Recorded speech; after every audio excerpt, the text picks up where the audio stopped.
يا رحمن ساعدني يا رحمن اشرح صدري قرآن املأ قلبي قرآن واسق حياتي بسم اللہ الرحمن الرحیم۔ ماڈرن سوسائٹی اینڈ اسلام اور جدید معاشرے کے حاضرین ناظرین سامعین السلام علیکم ورحمۃ اللہ وبرکاتہ۔ آج میں ایک اور موضوع کے ساتھ آپ کے سامنے پیش خدمت ہوں، اور یہ موضوع علمی اور قانونی ہے، کیونکہ میں خود بھی قانون کا طالب علم ہوں۔ میں نے پہلے ایم اے عربک کیا، پھر اس کے بعد قانون کا شوق ہوا LLB کیا۔ LLB میں اپنی کلاس کے ہم 2 اسٹوڈنٹ تھے جو لیڈنگ اسٹوڈنٹ تھے۔ پھر اس کے بعد میں نے ایم اے عربی میں نے گولڈ میڈل لیا، پھر LLM میں داخلہ لے لیا انٹر اسلام یونیورسٹی اسلام آباد میں۔ تو وہاں پہ میں ٹاپ موسٹ اسٹوڈنٹ میں تھا۔ پہلے سال مجھے اسکالرشپ ملا، یہ 82 کی بات، اس زمانے 1000 روپے اسکالرشپ ملتا، بہت بڑی چیز ہوتی تھی 1000 اس زمانے میں۔ پھر اس کے بعد میری PhD بھی قانون میں ہے کہ اصول روایت حدیث اصول فقہ کی روشنی میں۔ اصول فقہ میرا بڑا انٹرسٹنگ سبجیکٹ تھا۔ تو آج جو میں موضوع آپ کے سامنے پیش کروں وہ ہے قرآن مجید کتاب قانون، یعنی قرآن مجید قانون کی کتاب۔ تو قرآن مجید ایک ایسی کتاب ہے کہ رسول اکرم صلی اللہ علیہ وسلم کا جاری معجزہ ہے۔ باقی معجزے تاریخ میں ہیں اور ان کی یادیں باقی رہ گئیں، کہاں تھے، کس طرح تھے، کیسے تھے، کس وجہ سے تھے، یہ ایک تاریخی سوال ہے۔ لیکن قرآن مجید ابھی تک معجزہ ہے اور قیامت تک معجزہ رہے گا۔ اور قرآن مجید میں اللہ تعالیٰ نے ہر چیز کا ذکر کیا ہے، کسی چیز کا ذکر نہیں چھوڑا، مگر اس کو تلاش کرنے کے لیے علم کی ضرورت ہے۔ میں چاہوں کہ میں سارا دن دکان پہ بیٹھا کام کرتا رہوں یا سارا دن ملازمت کر رہا ہوں، میں ایک بیوروکریٹ ہوں اور سارا دن میں فیصلے کروں اور شام کو قرآن کھولوں مجھے ہر چیز اس کے اندر مل جائے، یہ بات نہیں ہے۔ ہر چیز کے لیے محنت کرنی پڑے گی، محنت شرط ہے۔ ایک چھوٹی سی دکان لوہار کی ہے، لوہار جس طریقے سے لوہا کاٹتا ہے بناتا ہے، عام آدمی نہیں کرتا، اس کے لیے اس نے سیکھا ہے، محنت کی ہے۔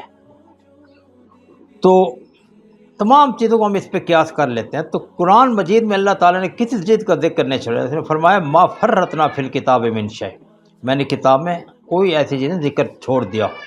دوسری جگہ فرمایا ولا رطب ولا یابس الا فی کتاب مبین، ہر خشک و تر بات جو تھی میں نے اس کے اندر بیان کر دی، کتاب مبین، واضح کتاب۔ اور پھر قرآن مجید کا خاصہ یہ کہ اس کے اندر جو چیز بھی ہوگی حق ہوگی، سچ ہوگی، صحیح ہوگی، باطل نہیں ہوگی۔ اس لیے سورہ حامیم سجدہ کے چوتھے رکوع میں فرمایا کہ لا یاتیہ الباطل من بین یدیہ من خلفہ، کہ باطل اس کے اندر نہ آگے سے نہ کہیں سے نہیں داخل ہو سکتا۔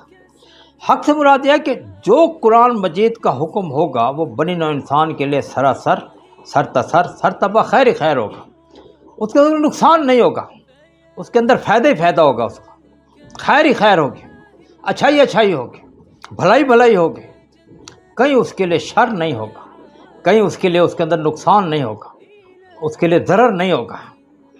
یہ معنی حق کا ہے نا۔ قرآن مجید میں جال حق و زحق الباطل، باطل کے اندر بنی نوع انسان کے لیے نقصان ہے، آہیں ہیں، خون ریزی ہے، چیخیں ہیں، بربریت ہے، چنگیزیت ہے، ظلم ہے، ستم ہے، خون کی نہریں ہیں، باطل ہے۔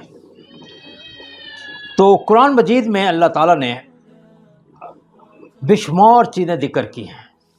شاہ ولی اللہ رحمۃ اللہ علیہ 17ویں صدی کے بہت بڑے اسکالر گزرے ہیں، ان کی رائے میں قرآن مجید کے اندر 5 قسم کے مضامین ہیں۔ ایک ہے علم تذکیر بایام اللہ، اللہ تعالیٰ نے جو مختلف قوموں پہ عذاب نازل کیا ان کا علم ہے۔ علم تذکیر بآلاء اللہ، اللہ تعالیٰ نے جو نعمتیں ہمارے اوپر دی ہیں صبح سے شام تک جب ان سے استفادہ کرتے ہیں، جس کے بارے میں اللہ تعالیٰ نے فرمایا وَإِن تَعُدُّوا نِعْمَتَ اللَّهِ لَا تُحْصُوهَا، میری نعمتوں کو تم اگر شمار کرو گے تو انہیں گن ہی نہیں سکو گے۔ میں چیلنج کرتا ہوں کہ بڑے بڑے جو عقل مند لوگ ہیں، اپنے آپ کو سمجھتے ہیں اور سیکولر کہتے ہیں، وہ صبح سے اٹھ کر ذرا شمار کرنا شروع کر دیں، لکھنے کے کہ آج اللہ تعالیٰ نے کتنی نعمتیں دی ہیں ہمیں، لکھتے جائیں لکھ نہیں سکیں گے۔ پانی کتنی مرتبہ پیا، کھانا کتنی مرتبہ کھایا، سانس کتنی مرتبہ لیا، اس کے بعد پھر اللہ تعالیٰ نے بخشی چائے روٹی یہ وہ وغیرہ ساری باقی چیزیں، اور پھر جو اللہ تعالیٰ نے سہولتیں ہمیں دیں، ہمیں جو اللہ تعالیٰ نے کار دی، کنوینس دی، پھر آگے جو ملازم دیے یا ہم خود ملازم ہیں وغیرہ، سارا گنتے جائیں، لا توصوہا، ان کا ہم شمار ہی نہیں کر سکیں، ان کو گن ہی نہیں سکیں گے۔ تو یہ ہے علم تذکیر بآلاء اللہ، اللہ تعالیٰ کی نعمتوں کا ذکر۔ اور پھر ہے علم المجادلہ والمناقشہ، اللہ تعالیٰ نے مختلف جو باطل لوگ تھے ان کے ساتھ مناظرہ کیا ہے، مجادلہ کیا ہے قرآن مجید میں، ان کے اعتراضات پیش کیے، پھر ان کا جواب دیا ہے، جسے ہم عقلی بحث کہتے ہیں، عقلانیت کی، علم الکلام کی بحث بھی اسے ہم کہتے ہیں۔ تو یہ تین ہو گئے۔ پھر اس کے بعد ہے تذکیر بالموت و بعد الموت، علم تذکیر بالموت، جو موت کا ذکر اور موت کے بعد کا ذکر۔ چوتھا اور پانچواں ہے علم الاحکام، یعنی جو اللہ تعالیٰ نے احکام دیے ہیں، یہ علم الاحکام جو ہے یہ قرآن مجید کی قانونی آیات میں سے، قرآن قانون کی کتاب جو ہے اس کا موضوع علم الاحکام سے ہے۔ اب علم الاحکام میں اللہ تعالیٰ نے پھر اور بے شمار چیزیں رکھی ہیں۔ مثال کے طور پہ قرآن مجید میں علم الاحکام کے ساتھ اللہ تعالیٰ نے پچھلی قوموں کے قصے بیان کیے ہیں۔ اب ہم دیکھتے ہیں قرآن مجید میں تاریخی روایات ہیں، تاریخی قصے۔ قرآن مجید تاریخ کی بڑی کتاب ہے۔ میں نے ایک مرتبہ لیکچر دیا تھا کہ قرآن مجید کی تاریخ جو بولتی تاریخ اور زندہ تاریخ ہے، وہ لیکچر آپ سن سکتے ہیں، اعجاز قرآنی کا تاریخی پہلو ہے، گوگل پہ آپ تلاش کریں اس کو آپ کو مل جائے گا، اعجاز قرآن کا تاریخی پہلو۔ اس لیے قرآن مجید جو ہے وہ صوفیانہ آیات بھی ہیں اس کے اندر، دستوری آیات بھی ہیں اس کے اندر، قانونی آیات بھی ہیں اس کے اندر، پھر قرآن مجید کے اندر جو ہے مالیات کی آیات بھی ہیں، پھر قرآن مجید کے اندر جو ہے وہ حربی آیات بھی ہیں، طبی آیات بھی ہیں۔ وَنُنَزِّلُ مِنَ الْقُرْآنِ مَا هُوَ شِفَاءٌ وَرَحْمَةٌ لِّلْمُؤْمِنِينَ، اور ہم نے قرآن مجید اس میں لوگوں کے لیے شفا اور رحمت ہے۔ گویا کہ ہر قسم کی آیات قرآن مجید میں مل جائیں گی۔ جو میں نے قرآن مجید کا دعویٰ آپ کے سامنے پیش کیا، ما فرطنا فی الکتاب من شیء، میں نے اس کتاب میں کوئی چیز ایسی جس کا ذکر نہ کیا ہو، وہ ساری آپ کے سامنے آ جائیں گی جب آپ قرآن کا آرام سے مطالعہ کریں گے بیٹھ کے۔ یہ نہیں کہ بس چلتے چلتے بس 4 صورتیں پڑھ لیں، اور نہیں، قرآن میں تفکر تدبر کا حکم ہے۔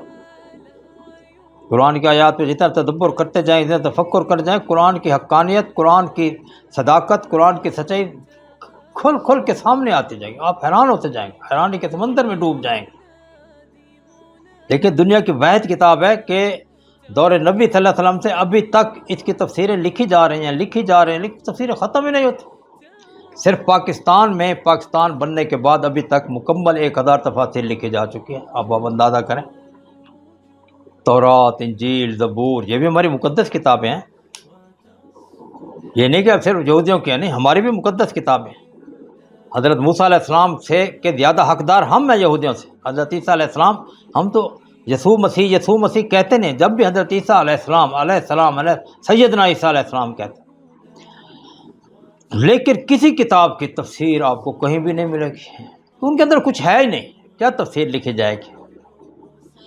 تو قرآن مجید کی جو قانونی آیات ہیں ان کا میں آپ کے سامنے تھوڑا سا آج تعارف پیش کروں گا کہ قرآن مجید میں قانونی آیات کس قسم کی ہیں، جس کو ہم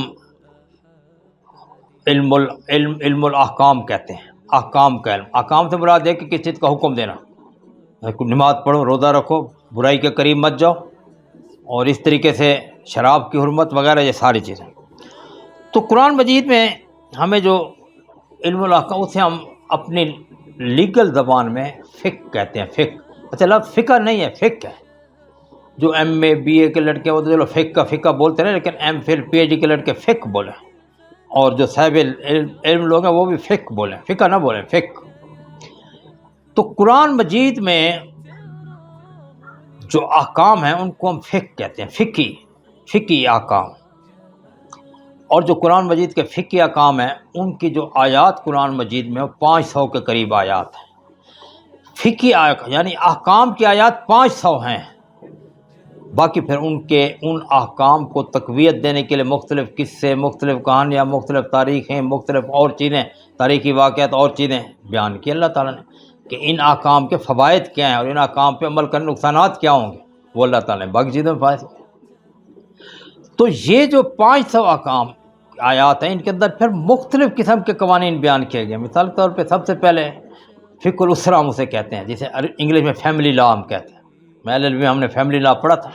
فیملی لا آرڈیننس جو ہے وہ 1961 کا ابھی تک چل رہا ہے، جس کو 1973 قانون میں سمو دیا گیا اور ابھی تک وہی چل رہا ہے، جس کو علماء نے کالے قوانین کا نام دیا تھا. تو فیملی لا میں پھر نکاح ہے، نکاح کے قوانین ہیں، طلاق ہے، حضانت ہے دودھ پلانے کے، ولایت ہے، کفایت ہے، اور اس کے بعد پھر وصیت ہے، پھر میراث ہے، اور اس طرح سے بے شمار قوانین ہیں، پورا اتنے موٹے موٹے والیوم میں قرآن کی آیات سے. اور قرآن کی آیات سے سب چیز نکلی ہے، اپنی طرف سے کسی نے نہیں بیان کی. رسول اکرم صلی اللہ علیہ وسلم نے حدیث میں کچھ بیان کیا تو قرآن کی تشریح کی ہے، قرآن مجید کی تفسیر بیان کیا ہے انہوں نے. اب مثال کے طور پہ آپ دیکھیں کہ نکاح ہے، اب نکاح میں کئی محرمات کی بحث ہے. محرمات سے مراد ہے کہ کس عورت سے نکاح مرد کا ہو سکتا ہے اور کس مرد کا عورت سے نکاح ہو سکتا ہے، اور کون سی عورت کس مرد سے نکاح نہیں کر سکتی. اب چوتھے سپارے کی آخری آیت یہ قانون ہے ہمارے لیے. تو یہاں پہ ایک ہوتا ہے دستور، قرآن مجید دستور کی کتاب بھی ہے، قرآن مجید قانون کی کتاب بھی ہے. اس کے اندر دستوری آیات بھی ہیں. مثال طور پہ ان الحکم الا للہ، دستوری آیت، اللہ تعالیٰ کے علاوہ کسی کے حکم کی تابع داری نہیں کی جائے گی. اب یہ سوورن پاور، اقتدار اعلیٰ کس کے پاس، سوورنٹی کس کو، یہ اس کو واضح کرتے دستوری آیت. تو دستوری آیات اور ہیں، قانونی آیات اور ہیں، ان کے آپ فرق کو سمجھیں. دستور چند سطروں پہ مشتمل ہوتا ہے، جیسے واشنگٹن نے ایک صفحے پہ دستور بنا کے امریکہ کو دیا تھا، وہی ابھی تک چل رہا ہے. کوئی بڑے بڑے اس کے والیوم نہیں ہے، کچھ نہیں، کوئی جلدیں نہیں ہیں، ایک صفحے پہ قانون تھا، وہی چل رہا ہے، وہی دستور ہے ان کا. اس سے انہوں نے بے شمار قوانین اخذ کیے. تو اس لیے دستور، مثال طور پہ قرآن مجید کے دستور کی ایک آیت ہے، تعاون البر والتقوی ولا تعاون علی الاثم والعدوان، نیکی اور اچھائی کے کام میں تعاون کرو، برائی میں تعاون نہ کرو. اب یہ دستوری آیت ہے، اس سے قوانین بنے گے، نیکی کون کون سے قوانین، کون کون برائی کے کون کون سے قوانین، اس پہ کئی پھر پہ والیوم اس کے قانون کے بنے گے. تو لہذا قرآن مجید بیک وقت جیسے اور باقی میں نے علوم آپ کے سامنے بیان کیے، اس طریقے سے دستور کی کتاب بھی ہے، قانون کی کتاب بھی ہے. تو چوتھے سپارے کے آخری رکوع جو اس کے اندر محرمات کی بحث، وَلَا تَنْقِحُوا مَا نَكَحَ آبَاؤُكُم مِّنَ النِّسَاءِ إِلَّا مَا قَدْ سَلَفَ حُرِّمَتْ عَلَيْكُمْ أُمَّهَاتُكُمْ وَبَنَاتُكُمْ وَأَخَوَاتُكُمْ وَعَمَّاتُكُمْ وَخَالَاتُكُمْ، پورا آخر تک إِلَّا مَا قَدْ سَلَفَ، محرمات کی بحث کو سمو دیا گیا. اور پھر آپ دیکھیں کہ پانچویں سپارے میں نہیں، چوتھے سپارے میں جہاں پہ سورہ نساء شروع ہوتی ہے، اس کے آخر میں ایک رکوع کے اندر ٹوٹل میراث کی تمام قوانین کو جمع کر دیا، ایک رکوع کے اندر. دنیا کا عجوبہ ہے،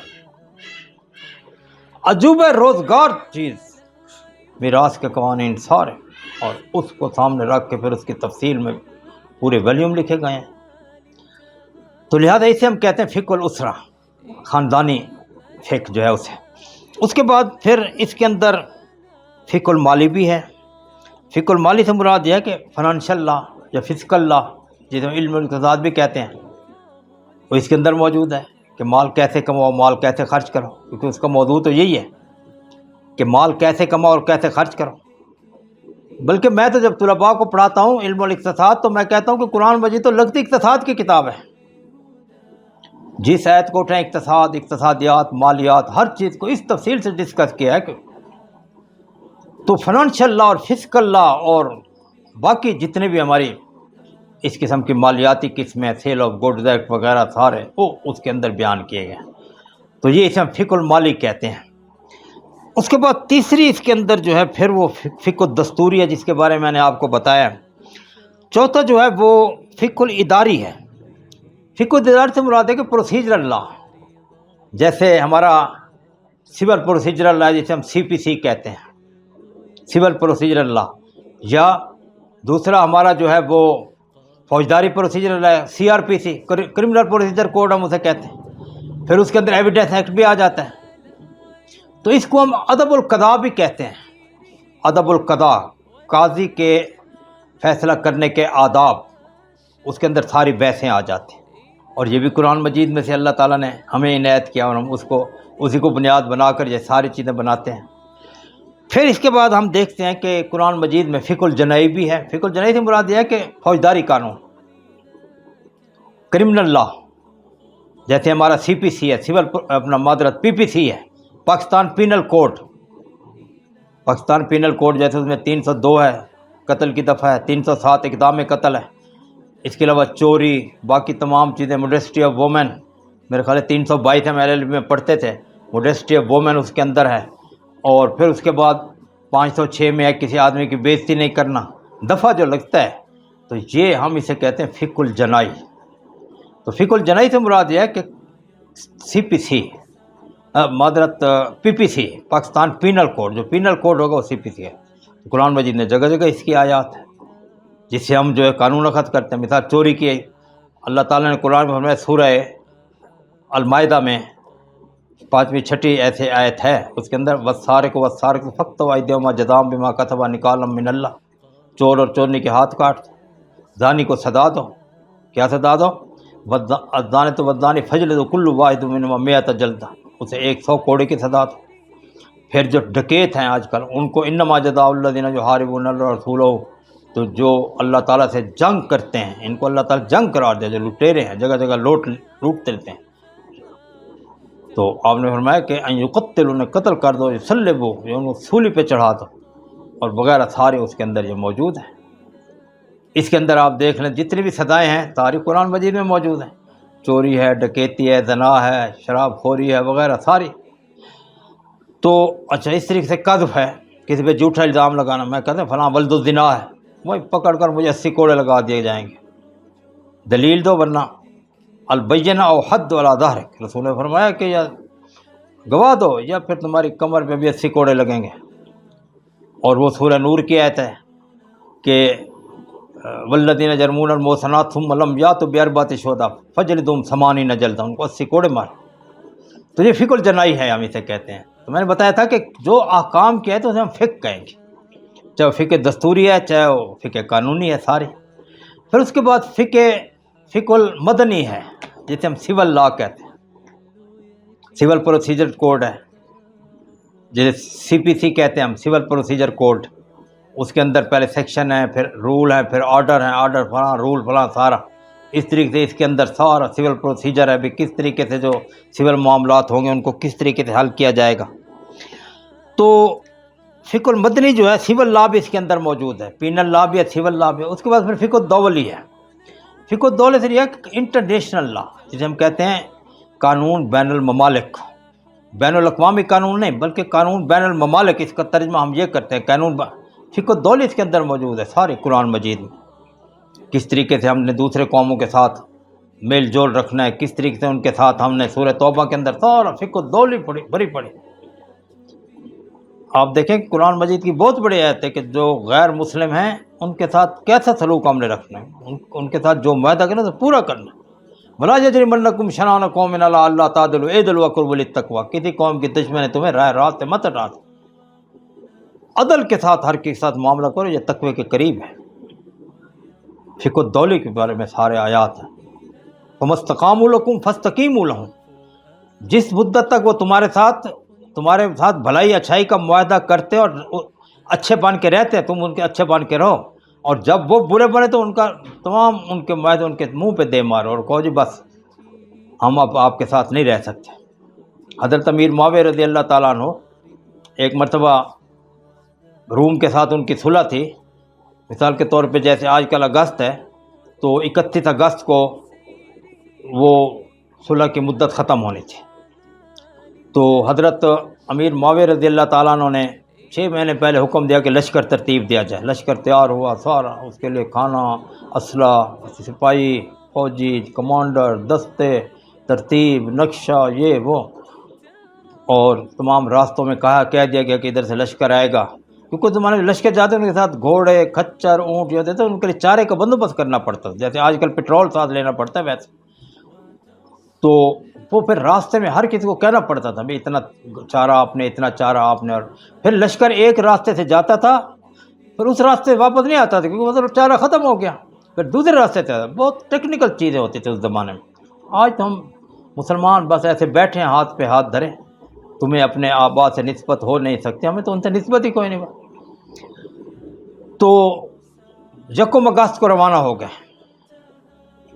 31 اگست کو معاہدہ ختم ہوگا تو ہم 20 اگست کو وہاں سرحد پہ پہنچ جائیں گے، اور 10 دن رہ کے جیسے 31 اگست ختم ہوگی 1 کو حملہ کر دیں گے روم پہ۔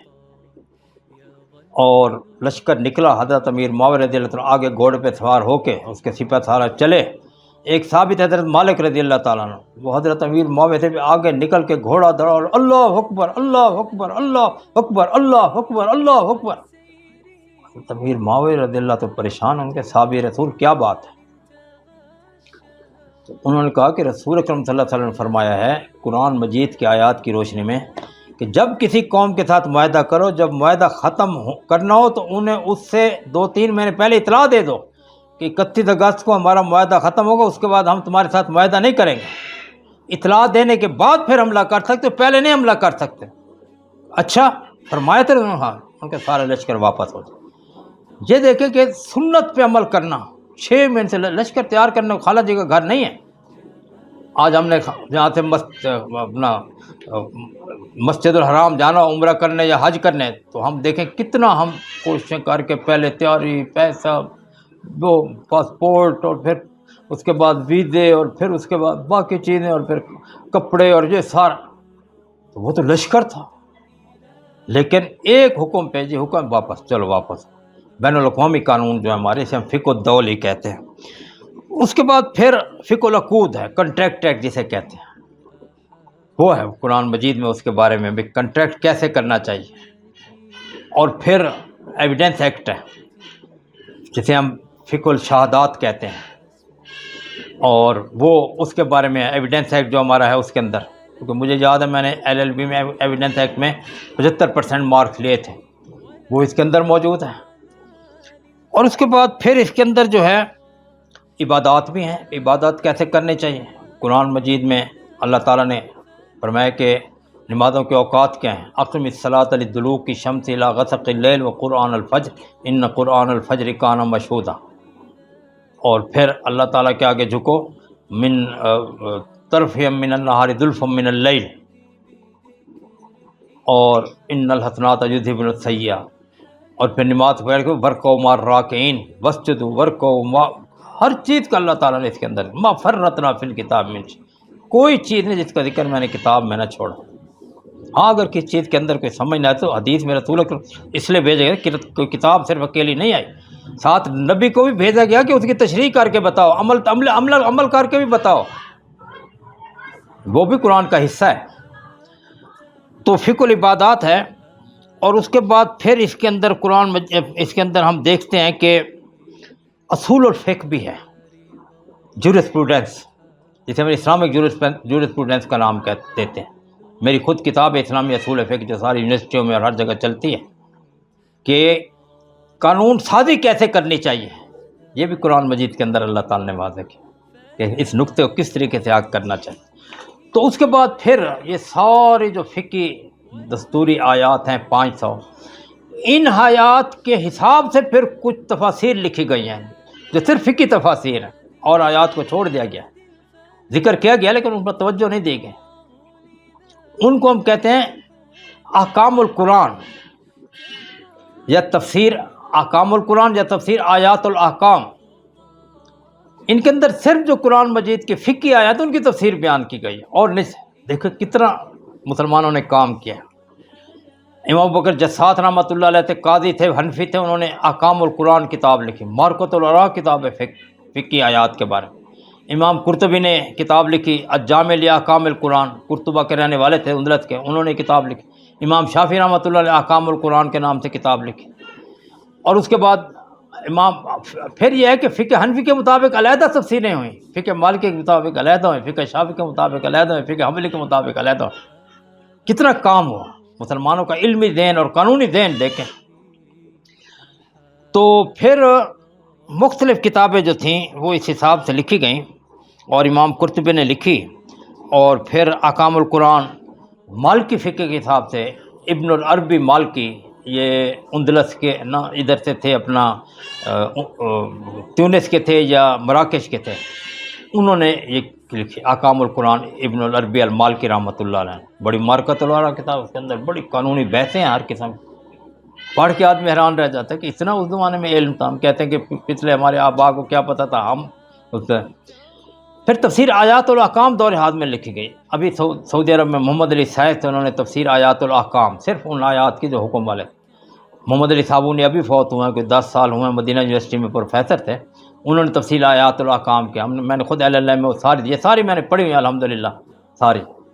تو پھر اس کے بعد جو ہے جو اہم موضوع جو ہیں جو فقہ کے اس کے اندر بیان کیے گئے ہیں، اس میں جادو کے بارے میں جو تفسیروں میں بیان کیا گیا ہے، جادو کے بارے میں، اور مردہ گوشت کھانا اور شراب کے بارے میں، قصاص کے بارے میں، وصیت کے بارے میں، اور اس کے بعد عدت کے بارے میں، حج کے بارے میں، روزے کے بارے میں، اور خاندانی معاملات، پھر محرمات کے بارے میں، عدت کے بارے میں، طلاق کے بارے میں، طلاق کی اقسام، حید و نفاس اور سود کے بارے میں، رہن کے بارے میں، قرض کے بارے میں، شہادت کے بارے میں، قتل کی اقسام، دیت کی اقسام، سرقہ، چوری، ڈکیتی اور زکوٰۃ اور حربہ اور جزیہ وغیرہ، یہ سارے احکام جو ہے ان تفسیر کے اندر ان کو بیان کیا گیا ہے۔ تو گویا کہ قرآن مجید اس لحاظ سے قانون کی کتاب ہے، جیسے میں آپ کے سامنے ساری چیزیں رکھ رہا ہوں، تو پھر اس کے اندر پھر ہر چیز کی تعریف بیان کی گئی ہے کہ جرم کیا ہے اور عقوبہ کیا ہے۔ اب ہم یہ کہتے ہیں کہ کوئی جرم اس وقت تک جرم نہیں ہے جب تک قرآن مجید سے ثابت نہ ہو، اور کوئی سزا اس وقت سزا جب قرآن مجید سے ثابت، لا جریمہ ولا عقوبہ الا بنص، کوئی جرم جب تک نص قرآنی سے ثابت نہیں ہوگا وہ جرم نہیں ہوگا۔ اس طریقے سے پھر باقی تمام بڑی بڑی بحثیں ہیں، لیکن جنرل میں نے آپ کے سامنے یہ تعارف رکھا ہے کہ یہ جو ہے قرآن مجید ایک قانون کی کتاب ہے، اس کے اندر تمام قسم کے قوانین ہمیں ملتے ہیں۔ تو اور یہ اس لحاظ سے عجوبہ روزگار ہے، معجزہ ہے، قیامت تک اس قسم کی قانون کوئی کتاب نہیں آئے گی جس کے اندر ایسے احکام ہوں اور ایسے قوانین ہوں جو بنی انسان کے لیے سراسر تھر تپ ہے اور خیر ہی خیر کا باعث، شر ان کے اندر ہو ہی نہ۔ تو یہ ایک علمی موضوع تھا جو میں نے کہا آپ کے گوش گزار کر دوں۔ اللہ تعالیٰ ہمیں قرآن مجید کو صحیح طریقے سے سمجھنے اور اس پر عمل کرنے، اور ہمیں پاکستان میں اسلامی حکومت قائم کرنے کی توفیق دے، تاکہ ہم پاکستان کو اسلام کا ماڈل بنا کر پھر ساری دنیا کو دکھائیں کہ انسانیت یہ ہوتی ہے، اور ان قوانین کے اثرات سے پاکستان کتنا دن دگنی رات چگنی اور کہاں ترقی کے مناظر طے کرتا عرش مولا تک پہنچ گیا ہے۔ السلام علیکم ورحمۃ اللہ۔